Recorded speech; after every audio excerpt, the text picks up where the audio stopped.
तरी मतदान झालं पाहिजे. त्याच्यामुळे आत्ता ह्या सगळ्या गोष्टीचा आम्ही आढावा घ्यायला लागलेलो आहोत. काही ठिकाणी अनपेक्षित निकाल हे नक्कीच लागलेले आहेत. ज्या पद्धतीचं मुंबईमध्ये वातावरण होतं, तुम्ही स्वतः अनुभव केलेला आहे, एक लाट वाट होत होती. म्हणजे मतदान एकतर्फी होईल असं चित्र याही वेळेला होतं, विधानसभेच्या वेळेला होतं. पण एका गोष्टीचं मला जरा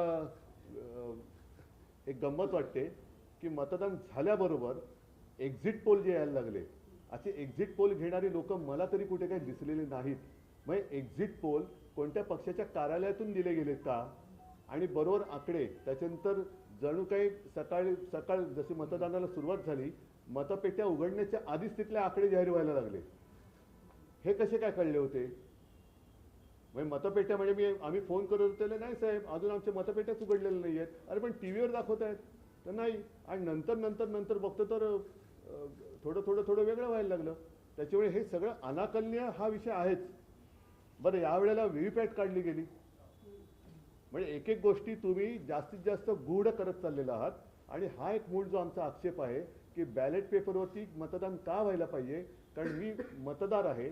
लोकशाहीमध्ये माझ्या मताला ही अमूल्य किंमत आहे. माझं मत हे कुठे जाते ते शेवटपर्यंत कळण्याचा माझा अधिकार तुम्ही हिसकावून घेतलेला आहात. आता त्यावेळेला मला ते असं झूमध्ये जसं एखादा प्राणी दाखवत अशी माझं त्या व्हीव्हीपॅटवरची रिसिप्ट दाखवत होता, तर ती पण नाही दाखवत. म्हणजे तुम्ही त्याच्यापेक्षा मग आणि त्याच्यानंतर ज्या पद्धतीने मुंबईमध्ये गुंडागर्दी करून अर्ज मागे घ्यायला लावत होते, म्हणजे निवडणूक पुढे आता ईव्हीएम पण नाही राहणार, डायरेक्ट डिक्लेअर होतील. हां, तर त्याच्यामुळे आमचं काही मत अजून बदललेलं नाही. काही ठिकाणी जिकडे संशय आहे तिकडे संशय आहे, आणि त्याच्याबद्दल सुद्धा जेव्हा आमच्या हाती काही लागेल तेव्हा आम्ही बोलू. ठीक आहे, सगळ्यांना धन्यवाद. हां, नाही आता नको. सर्वात मोठी गोष्ट अशी आहे की भाजप मुंबईमध्ये वाढली कशी. एक काळ असा होता की काँग्रेसचे खासदार बाळासाहेबांच्या मदतीशिवाय निवडून येत नव्हते. मुरली देवरा असतील, गुरुदास कामत असतील, सुनील दत्त असतील. मग त्यानंतर आता कुठंतरी आपल्या पण काही चुका झाल्या का भाजप एवढी मोठी विस्तारली मुंबईमध्ये? नाही, त्यांना जाऊ दे, जास्त शब्दात काही मी विचित्र बोलत नाही.